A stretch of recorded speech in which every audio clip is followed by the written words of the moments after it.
جی نیا دور پہ آپ کو خوش آمدید کہیں گے. تنزیل احمد اور مرتضیٰ سولنگی آپ کے سامنے حاضر ہیں. اور اس وقت ملک کی جو سیاسی صورتحال ہے، اگرچہ کشمیر کے اوپر جو ایکٹیویٹیز ہیں اس میں شاید وہ اس طرح سے آپ کو میڈیا پہ ڈسکس ہوتی ہوئی نظر نہیں آ رہی، لیکن کافی ساری چیزیں ہیں جو ہو رہی ہیں. سولنگی صاحب، پچھلے دنوں ہو رہا تھا کہ کیبنٹ شفل ہو رہی ہے، ری شفل ہو رہی ہے، پھر شفل ہو رہی ہے، ری شفل ہو رہی ہے. خیر وہ تو معاملہ رک گیا. اب یوں لگتا ہے کہ جو حکومت کے وزراء ہیں اس وقت، حکومت کے وزراء کی اگر آپ صورتحال دیکھیں تو کچھ تو اتحادی جماعتیں ہیں، کچھ وہ لوگ ہیں جو پی ٹی آئی کے ہیں، کچھ وہ ہیں جو پی ٹی آئی نے اڈاپٹ کیے یا وہ پی ٹی آئی کی گود میں ڈالے گئے. وہ جو گود بھرائی کی آپ الیکشن سے پہلے ہم رسمیں دیکھتے رہے، تو وہ اب نظریات تو پتہ نہیں ان کے کیا تھے کیا، لیکن وہ اب لگتا ہے آپس میں بھڑنے والے ہیں.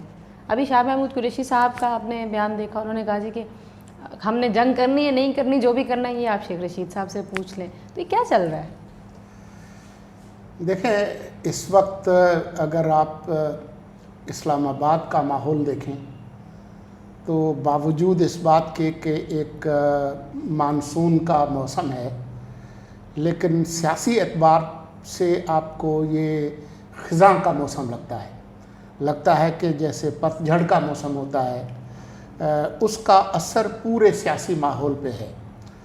حال حکومت کا بھی برا ہے، حال حزب اختلاف کا بھی برا ہے، حال میڈیا کا بھی برا ہے. یعنی پورا جو ایک نظام ہے وہ آپ کو مفلوج نظر آ رہا ہے. ملکی معیشت کو دیکھ لیں. ابھی حال ہی میں اسٹینڈرڈ اینڈ پور نے پاکستان کو بی نیگیٹو قرار دیا ہے ریٹنگ میں. ابھی جو وزارت خزانہ نے جو رپورٹ جاری کی ہے اس کے اندر پاکستان کی تاریخ میں اتنا بڑا مالی خسارہ کسی حکومت نے حاصل نہیں کیا جو پی ٹی آئی حکومت نے کیا، بلکہ جو آپ کی جی ڈی پی ہے اس کا تقریباً 9% جو ہے وہ مالی خسارہ ہے، 8.9% ٹو بی ایگزیکٹ. تو معاشی طور پر لیکن یہ تو ایک مشکل فیصلوں کا نتیجہ ہے نا، جو سال بعد لگتا ہے بہتر ہو جائیں گے، کیونکہ ہم سے تو یہی وعدہ کیا گیا ہے کہ ابھی مشکل فیصلے ہیں، حالات زیادہ خراب ہوں گے اور پھر ٹھیک ہو جائیں گے. آپ کو پتہ نا، کچھ ہڈیاں ایسے جوڑی جاتی ہیں کہ پھر بہت بندے کو تکلیف ہوتی ہے، وہ اپنا پہلا والا فریکچر بھول جاتا ہے، پھر وہ ٹھیک ہو جاتا ہے. یہ ان کا بیانیہ ہے. لیکن بات یہ ہے کہ اگر اس بیانیے کو آپ ملائیں ان کے وعدوں کے ساتھ کہ انہوں نے حکومت میں آنے سے پہلے کیا وعدے کیے تھے اور لوگوں کو کیا انہوں نے سہانے خواب دکھائے تھے، تو حالات تو اس کے بالکل الٹ ہیں. آپ یہ دیکھیں کہ انہوں نے کہا تھا کہ دنیا بھر سے ڈالروں کی بارش ہوگی، تو وہ بارش تو نہیں آئی. انہوں نے کہا تھا کہ ساری دنیا کی جو غیر ملکی انویسٹمنٹ ہے وہ آئے گی، وہ آپ کی سکڑ گئی. انہوں نے کہا تھا کہ لوگ اپنی محبوب حکومت پہ جو ایماندار، صادق اور امین ہے اس کی وجہ سے بہت سارے ٹیکسز دیں گے. تو آپ نے دیکھا کہ جو ٹیکس کلیکشن ہے وہ پہلے سے زیادہ کم ہو گئی. تو یہ صرف جو خوش فہمیاں ہیں، یہ کہنا کہ جی خود بخود حالات ٹھیک ہوں گے، حالات تو دن بدن خراب سے خراب ہوتے چلے جا رہے ہیں. اچھا، اگر میں ٹیکس ریفارمز اور اس طرح کی ریفارمز جن کا وعدہ عمران خان صاحب نے کیا تھا جب وہ دھرنا دے رہے تھے، تو ریفارمز کا تو پروسیس کافی طویل ہوتا ہے، صبر آزما ہوتا ہے. یہ شبر زیدی کو لے کے آئے، انہوں نے کچھ چینجز بھی کرنے کی کوشش کی، تو آپ کو نہیں لگتا کوئی کہ اصلاحات ہوئی نہیں ہے؟ شبر زیدی کا لانا اصلاحات نہیں ہے. بالکل ایسے جیسے عمران خان کا حکومت میں بٹھانا کوئی انقلاب نہیں، ہاں، نہ انقلاب ہے نہ انصاف ہے، وہ ان کے کہنے سے نہیں ہوتا. لیکن بات یہ ہے کہ اس وقت جو اس حکومت کی، جس کو لیگیسی کہتے ہیں، جو ایک ورثہ ہے اس حکومت کا جس پہ وہ فخر کرتے ہیں، وہ یہ نہیں ہے کہ ہم نے اکانومی کو بہتر کر لیا ہے، وہ یہ بھی نہیں ہے کہ ہم نے بہت سی قانون سازی کر لی ہے، وہ یہ بھی نہیں ہے کہ ہماری جمہوریت مستحکم ہو گئی ہے. عمران خان نے پچھلے ہفتے خیبر پختونخوا میں جو تشریف لے کر گئے تو انہوں نے کیا کہا تھا؟ انہوں نے کہا تھا کہ جی یہ کہتے ہیں کہ جی میں نے یو ٹرن لیے. آپ یہ دیکھیں کہ یو ٹرن لیتے لیتے میں نے اپنے سارے مخالفین کو جیل میں ڈال دیا ہے. تو جس چیز پہ وہ اتراتے ہیں، جس چیز پہ وہ بہت زیادہ فخر کرتے ہیں، وہ یہ نہیں ہے کہ ہم نے ملک کو ترقی کی منظر پر ڈال دیا ہے.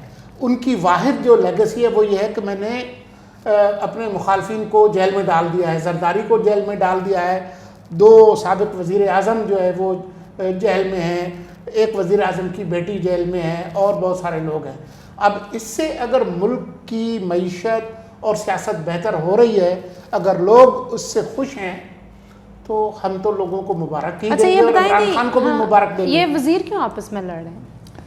بات یہ ہے کہ جب کشتی ڈوبنے لگتی ہے تو بوجھ اتارا کرتے ہیں، تو یہ پت جھڑ، آپ اس لیے کہہ رہے تھے پتے جھڑیں گے کوئی؟ آپ یہ دیکھیں نا کہ کسی بھی معاملے پر آپ کو کابینہ کے اندر کوئی ایکتا نظر نہیں آتی۔ کشمیر کے معاملے پہ دیکھیں، بھارت کے معاملے پہ دیکھیں، ایک صاحب جو ریلوے کے وزیر ہیں، جن کی موجودگی میں ریل اپنے وقت پر نہیں چل پاتی اور بے پناہ حادثات ہوئے ہیں، وہ اعلان کر رہے ہیں کہ اکتوبر نومبر میں جنگ ہوگی۔ وہ تو کشمیری اپنی کہتے ہیں نا کہ میرا کشمیر سے تعلق ہے، خون کا رشتہ، وہ وزیر کی حیثیت سے تو نہیں کہتے نا، وہ تو اپنے خون کے رشتے کی حیثیت سے کہتے ہیں۔ آپ انہیں کیسے روک سکتے ہیں؟ جب وفاقی وزیر کوئی بات کرتا ہے تو ان کی کوئی بات ذاتی نہیں ہوتی، اور خاص طور پر وہ بات جو کہ آپ کیمرے پہ اور پریس کانفرنسز میں کرتے ہیں، وہ ذاتی بات نہیں ہے۔ آپ اپنے ڈرائنگ روم میں اپنے سیاں جی کو کان میں خسر خسر کریں تو وہ آپ کی ذاتی بات ہوگی، لیکن ملک کی وفاقی وزیر پریس کانفرنس میں، جلسوں میں جو بات کرتا ہے وہ ذاتی بات نہیں ہوتی۔ تو اس لیے یہ بات جو ہے اس کو کوئی مانے گا نہیں۔ یہی وجہ ہے کہ جب شاہ محمود قریشی سے پوچھا گیا کہ جی آپ کے ریلوے کے وزیر تو جنگ کرا رہے ہیں، تو انہوں نے کہا کہ جی آپ یہ شیخ رشید سے پوچھیں۔ اچھا، ویسے وزیر دفاع کہاں ہیں؟ میں نے تو انہیں کافی عرصے سے نہیں دیکھا۔ یہ پاکستان کے لوگوں کو پتہ ہے کہ پاکستان کے اندر کچھ وزارتیں ایسی ہیں جن کو وزیر بے محکمہ ہی سمجھنا چاہیے، ان میں وزیر دفاع بھی ہیں۔ تو ظاہر ہے اس سے پہلے بھی جو وزیر دفاع رہے ہیں وہ کس طریقے سے دفاع کے محکمے کو چلاتے رہے ہیں، یہ ایک ایسی حقیقت ہے جس کا سب کو پتہ ہے، لیکن اب یہ زیادہ کھل کے سامنے آ گئی ہے بات۔ تو بات یہ ہے کہ یہ ایک بھانمتی کا کنبہ ہے، اور اب ان کے درمیان جو ہے وہ آپ کو فواد چودھری کی بات جو ہے وہ فردوس عاشق اوان کو پسند نہیں آتی، فردوس عاشق اوان کی بات جو ہے وہ کسی اور وزیر کو پسند نہیں آتی۔ لیکن وہ تو کہتے ہیں دیکھیں یہ تو مطلب اس کو جمہوریت وہ کہتے ہیں اختلاف رائے تو ہوتا ہے۔ اب ایسا تو نہیں ہو سکتا کہ ہم ایک کابینہ کے لوگ ہیں، مطلب یہ برطانوی کیبنٹ تو نہیں ہے کہ وہاں پہ سوچا جائے کہ ون منسٹری ہے۔